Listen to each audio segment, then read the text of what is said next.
What if you were accused of a crime you didn't commit, with all the evidence stacked against you?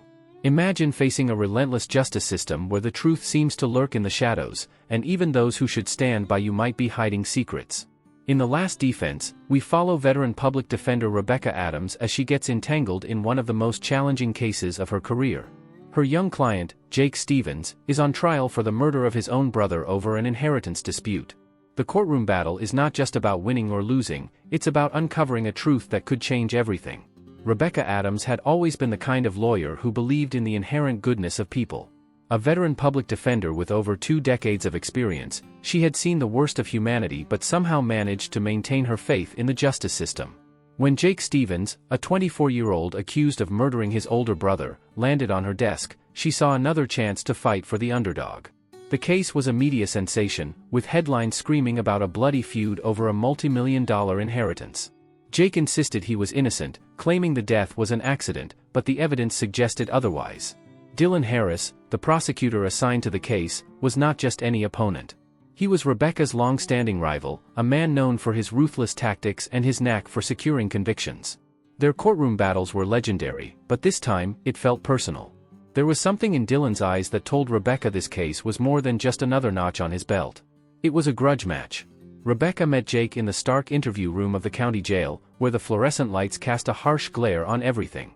Jake was a slender young man, his hands trembling as he recounted the events that led to his brother's death. There was a sincerity in his voice that Rebecca couldn't ignore. He admitted to arguing with his brother about the inheritance, but he swore the fatal injury was a result of a tragic accident, not murder. As Rebecca left the jail, she couldn't shake the feeling that Jake was telling the truth. But the evidence was damning. His fingerprints on the murder weapon, a history of animosity between the brothers, and the looming question of why Jake hadn't called 911 immediately. Still, Rebecca had faced tougher odds before and emerged victorious. She told herself that this would be no different, but a nagging doubt began to take root in her mind. In the days leading up to the trial, Rebecca worked tirelessly, going over every piece of evidence, every witness statement, searching for a flaw in the prosecution's case. Dylan, on the other hand, seemed unusually confident, almost smug, as if he knew something she didn't. Their pretrial motions were a war of attrition, with Dylan pushing for a quick resolution and Rebecca fighting to delay, to buy time for a breakthrough. Late one night, as Rebecca sat in her cluttered office, surrounded by stacks of files, she thought back to a case from years ago, a case that had almost broken her. It had been eerily similar, involving a young man who swore he was innocent, but the evidence had been overwhelming. She had believed him, fought for him with everything she had, but in the end, he had been convicted. The memory of that defeat haunted her, and now, facing Dylan Harris once again, she couldn't help but wonder if history was about to repeat itself. She shook off the thought. Jake was innocent. He had to be. She would prove it, no matter what it took. Rebecca delved deeper into the Stevens family history, seeking anything that might cast doubt on the prosecution's narrative.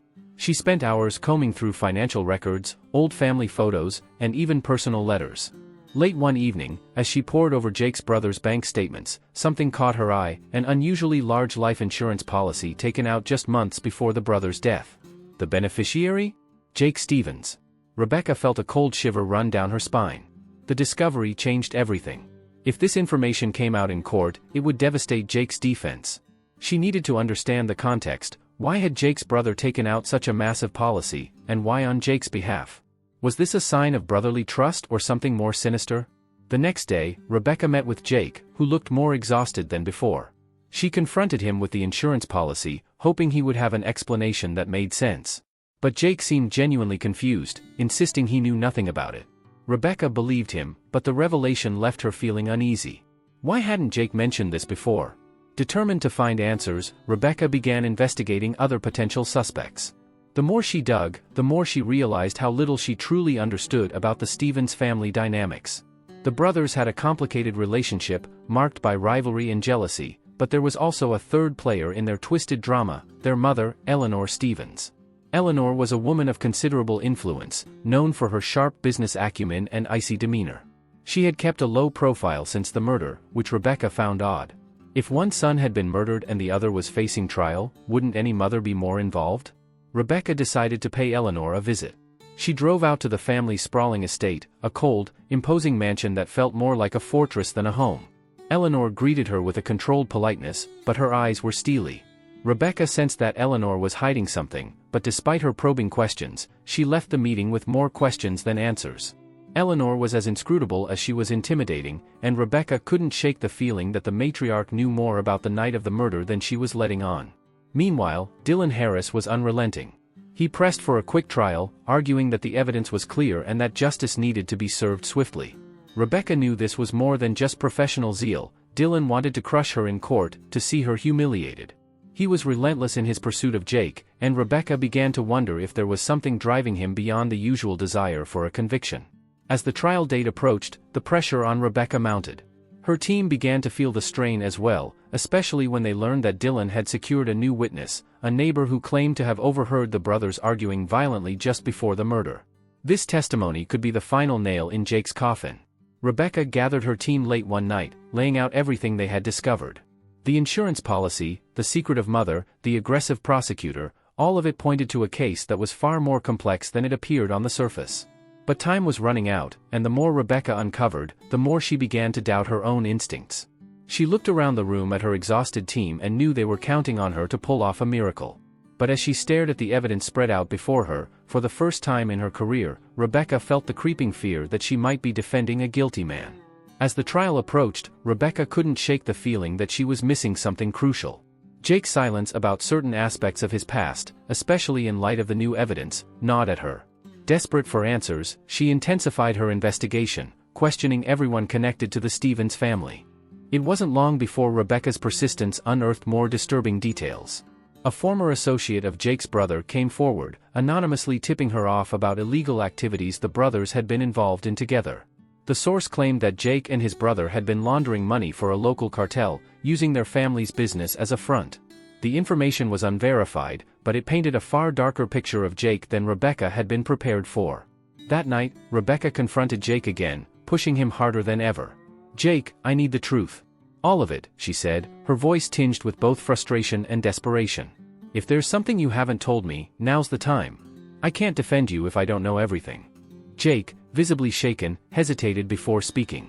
"There are things I didn't want to bring up because I was trying to protect someone," he finally admitted, his voice barely above a whisper. "Who?" Rebecca pressed. "My mother," Jake confessed. She got involved in some bad things after my dad died. My brother tried to handle it, but it spiraled out of control. I didn't want to drag her through the mud in court. She's already lost one son, and I couldn't bear to be the reason she loses everything." Rebecca's mind raced as she processed Jake's words. If his mother was involved in illegal activities, it could explain the insurance policy, the suspicious behavior, and possibly even the murder. But Jake's refusal to fully open up was crippling her defense. "Jake, if you don't tell me everything, I can't help you. Do you realize that?" Jake nodded, but his reluctance to delve into the details remained. "I'll give you what I can, but some things, they're better left buried," he said, his eyes reflecting a deep sadness. Rebecca left the jail that night more conflicted than ever. Her faith in Jake's innocence was wavering, but she couldn't ignore the possibility that he was protecting someone else, someone who might be the real criminal. As she reviewed the evidence once more, she began to connect the dots between the money laundering operation and the murder. The deeper she dug, the more convinced she became that Jake's brother had been playing a dangerous game, one that might have cost him his life. But as Rebecca pieced together this new theory, Dylan Harris was tightening the noose around Jake's neck. The prosecution's case was solid, and with the trial date looming, Harris showed no signs of backing down. He had his witnesses lined up, his evidence in order, and he was ready to deliver the knockout blow. One afternoon, as Rebecca sat alone in her office, exhausted and drained, she found herself thinking back to that old case, the one where she had believed in her client's innocence until the very end, only to be proven wrong. The memory of that loss still stung, and now, faced with the possibility of another mistake, she began to question everything she had ever believed in. Had she been too blinded by her need to believe in Jake's innocence? Was she about to make the same mistake again? As these thoughts consumed her, a phone call interrupted her spiraling doubts. It was an investigator she had hired to look into the Stevens family's financial records. "Rebecca, you're not going to believe this," the investigator said, his voice tinged with urgency. "I found something in the records that might change everything." Rebecca's heart pounded as she listened to the details. The information was explosive, revealing a connection between the Stevens family and a notorious criminal organization. It was the break she had been waiting for, but it came with a price. The truth was far darker and more dangerous than she had anticipated. That night, Rebecca sat in her office, staring at the evidence laid out before her. The pieces of the puzzle were finally coming together, but the picture they formed was one of betrayal, greed, and a tangled web of lies. The realization hit her like a ton of bricks. This case was no longer just about Jake's innocence or guilt. It was about something much bigger, something that could destroy not just Jake, but his entire family. And if Rebecca wasn't careful, it might destroy her as well. The trial began with all the theatrics one might expect from a high-profile case. The courtroom was packed with reporters, curious onlookers, and the occasional protester. Rebecca, despite the mounting pressure, maintained her composure as she delivered her opening statement, emphasizing that the prosecution's case was built on circumstantial evidence and that Jake Stevens was innocent until proven guilty. Dylan Harris, however, wasted no time in presenting his narrative. He painted Jake as a desperate man, willing to kill his brother over money. The prosecution's witnesses were lined up to corroborate this story, and Harris methodically began to present his case, each piece of evidence seemingly confirming Jake's guilt. But Rebecca was ready. She had spent sleepless nights preparing for this moment, knowing that the key to winning was not just in disproving the prosecution's case, but in creating enough doubt that the jury couldn't convict. Her first move was bold. She called a surprise witness to the stand, someone the prosecution hadn't accounted for. The witness, a longtime friend of the Stevens family, testified that Jake had been set up. According to this friend, Jake's brother had been involved in dangerous criminal activities, including dealings with a local drug cartel. The witness claimed that Jake's brother had been trying to cut ties with the cartel, which had put both brothers in danger. Rebecca watched as the jury's expressions shifted, their confidence in the prosecution's case beginning to waver. Dylan Harris was visibly shaken by this testimony. He quickly moved to discredit the witness, implying that he had his own reasons for lying to protect Jake. But Rebecca had anticipated this move. She presented documentation that corroborated the witness's story, emails, bank transfers, and even a recorded conversation between Jake's brother and a cartel member, all suggesting that the murder might have been orchestrated by someone outside the family. For a brief moment, it felt like Rebecca was winning. The jury seemed to be reconsidering the narrative, and even Harris appeared off balance. But Rebecca's victory was short-lived. Harris wasn't one to be outmaneuvered so easily. He retaliated by introducing new evidence, a series of text messages between Jake and his brother, in which Jake expressed anger and resentment over the inheritance. The messages were damning, suggesting a clear motive for murder. As the texts were read aloud in court, Rebecca felt the tide turning against her. She could see the doubt creeping back into the jury's minds, their earlier uncertainty now overshadowed by the brutal simplicity of the prosecution's case. Jake was angry about the money, and in a fit of rage, he had killed his brother. During a recess, Rebecca retreated to a quiet corner of the courthouse, her mind racing. The new evidence was a severe blow, and she couldn't deny that it made Jake look guilty. But there was something about the text messages that bothered her, something that didn't add up. Why would Jake, if he were planning to kill his brother, leave such an obvious trail? It was too convenient, too neatly packaged. Rebecca decided to confront Jake directly. She found him in the holding room, looking more defeated than ever. "Jake, I need you to be honest with me," she said, her voice edged with urgency. "These text messages, did you really send them?" Jake looked up at her, his eyes weary. "I did," he admitted. "But I didn't mean them the way they're making it sound. I was angry, yes, but I would never have hurt him." Rebecca sighed, knowing that this explanation wouldn't be enough in court. "Jake, if there's anything else, anything at all that you haven't told me, you need to tell me now. We're running out of time." Jake hesitated, then finally spoke. "There's something I haven't told you, but it's not about me. It's about someone else. Someone I've been trying to protect." Rebecca's heart sank. She had suspected there was more to the story, but hearing Jake admit it was another thing entirely. "Who?" she asked, dreading the answer. "My mother," Jake confessed. She's involved in this, more than I realized. I think she might know who really killed my brother, but she's too scared to say anything." Rebecca felt a chill run through her. The revelation that Eleanor Stevens might be involved changed everything. If Jake's mother was protecting the real killer, then the entire case was built on a lie. But exposing the truth would mean destroying Jake's family, and possibly putting herself in danger. With the trial resuming in mere hours, Rebecca faced a nearly impossible choice. She could continue defending Jake based on the evidence she had, knowing it might not be enough, or she could pursue the truth, risking everything in the process. The courtroom was a battlefield, and Rebecca was running out of ammunition.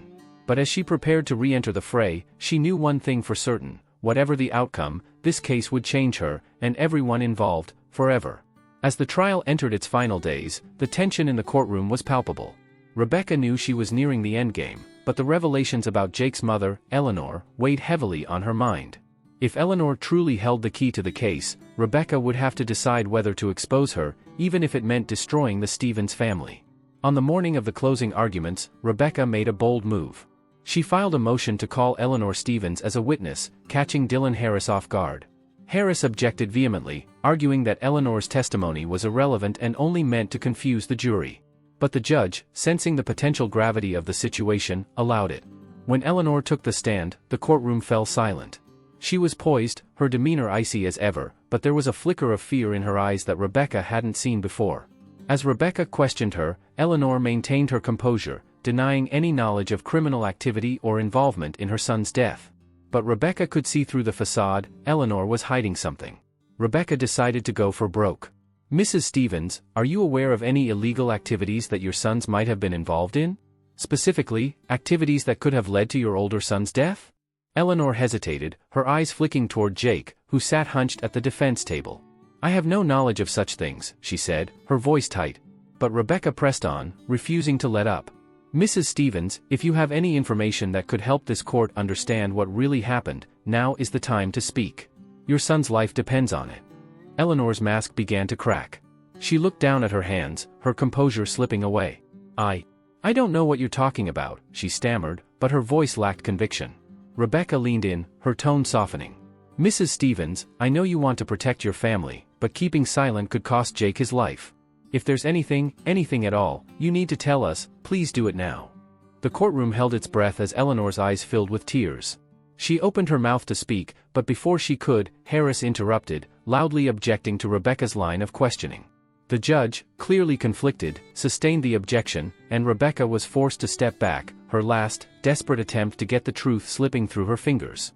After Eleanor left the stand, Rebecca returned to her seat, feeling the weight of defeat.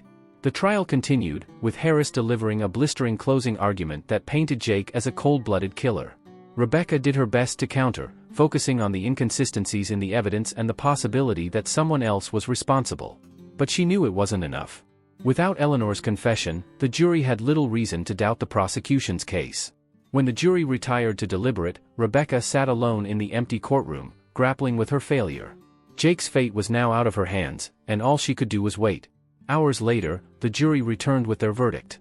The room was tense as the foreman stood to deliver the decision. "We find the defendant, Jake Stevens, not guilty." The words hung in the air, and for a moment, Rebecca couldn't believe what she'd heard. Relief washed over her as Jake collapsed in his seat, tears streaming down his face. The jury had been swayed by the doubt she had managed to inject into the case, even without Eleanor's testimony. But Rebecca's relief was short-lived.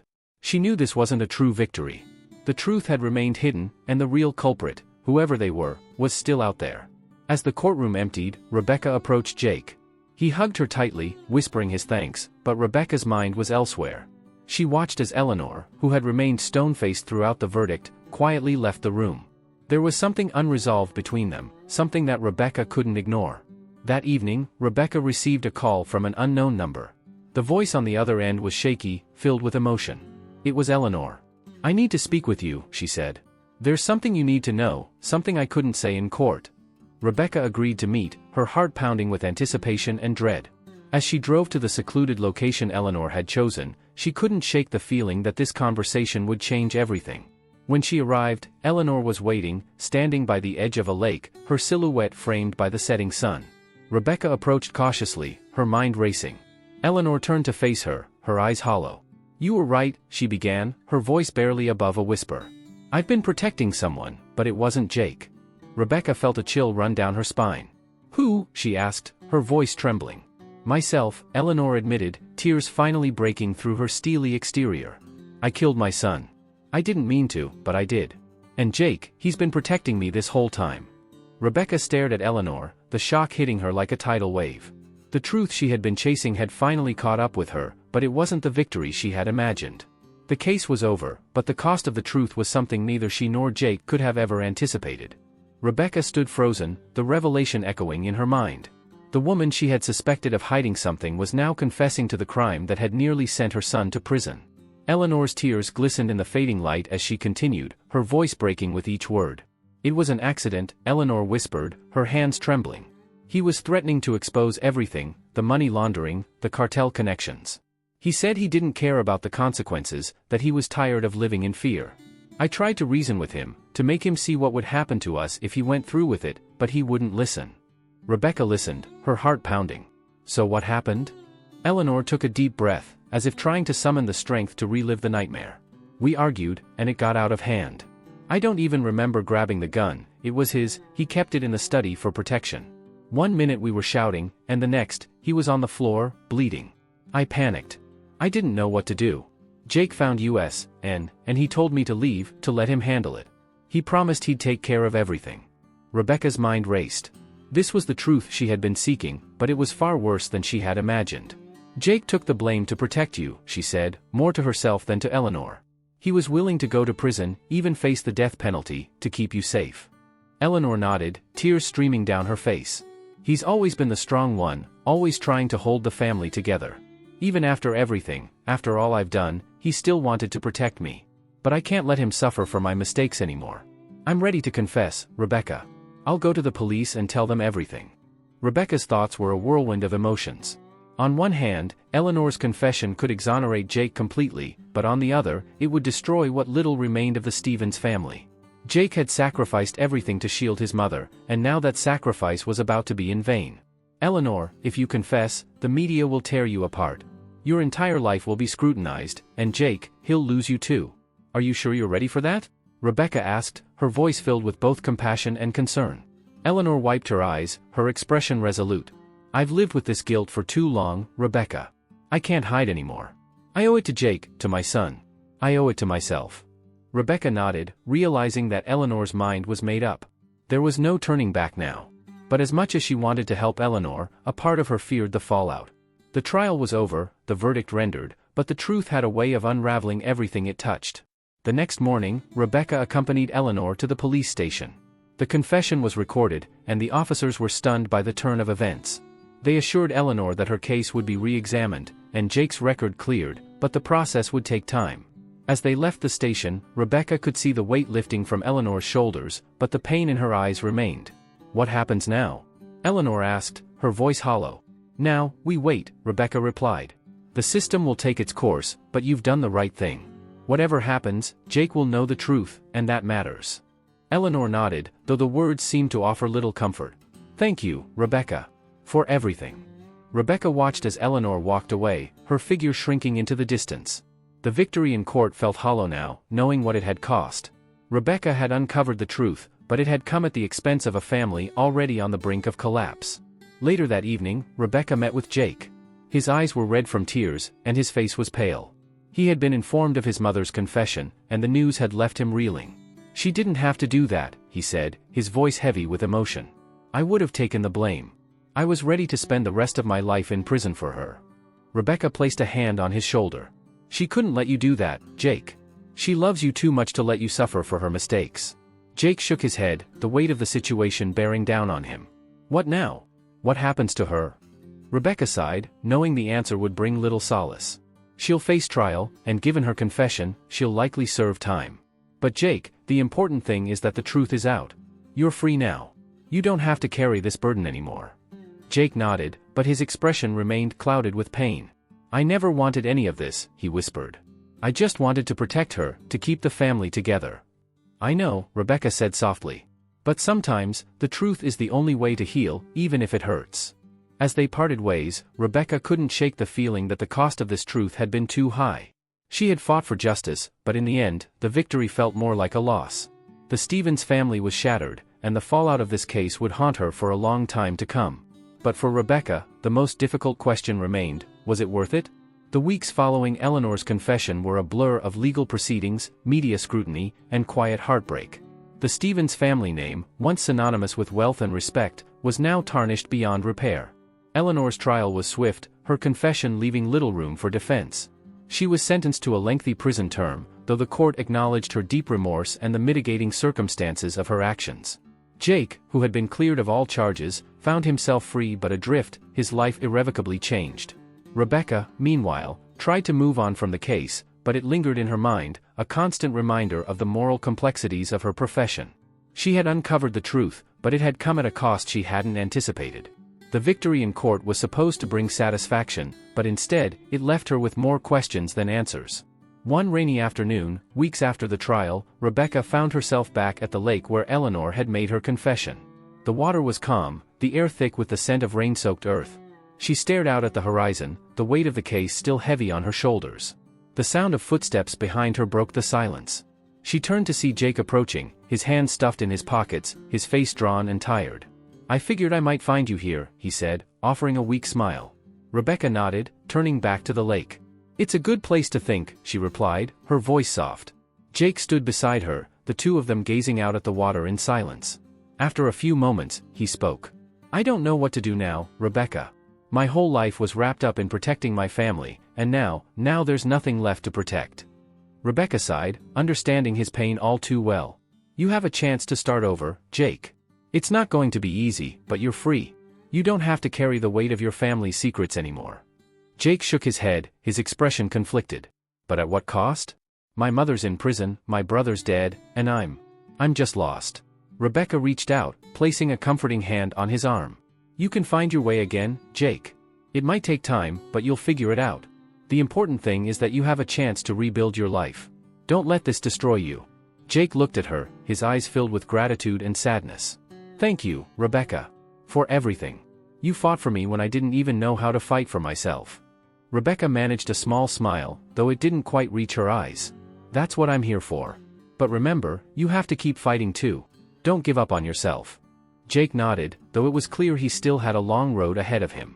They stood there for a while longer, the silence between them comfortable, each lost in their own thoughts.